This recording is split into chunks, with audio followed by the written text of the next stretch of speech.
హైడ్రా పేరుతో హైడ్రామా నడుస్తోందని మాజీ MLA Balka Suman fire అయ్యారు.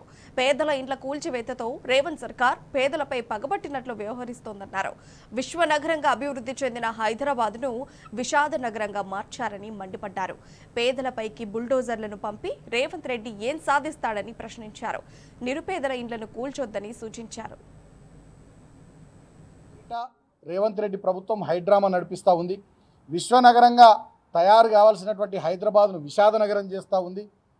కక్ష కొద్ది పేదల ఇండ్లు కూలగొట్టడమే లక్ష్యంగా, పేదల ఆస్తులు విధ్వంసం చేయడమే లక్ష్యంగా, పేదలపై పగబట్టినట్టు ఈ ప్రజాపాలన పేరిట ఇంద్రమ్మ రాజ్యంలో రేవంత్ రెడ్డి ప్రభుత్వం బుల్డోజర్లను నడుపుతూ ఉంది.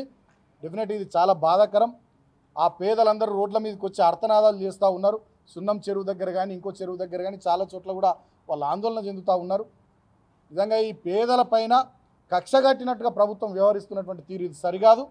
డెఫినెట్గా పేదల ఉసురు ఖచ్చితంగా ఈ ప్రభుత్వానికి, ఈ రేవంత్ రెడ్డికి తగులుతుంది.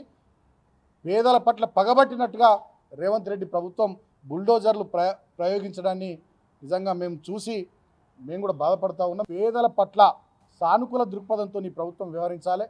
పేదల ఇల్లు ఊలగొట్టడం ద్వారా, పేదల్ని రోడ్ల మీదకి తీసుకొని వచ్చి వదిలేయడం ద్వారా మరి మీరు సాధించేది ఏందో రేవంత్ రెడ్డి మాకైతే అర్థమవుతలేదు. ఇది కరెక్ట్ కాదు అని చెప్పి సందర్భంగా ఆ పేదల పక్షాన నేను రేవంత్ రెడ్డికి తెలియజేస్తూ ఉన్నా.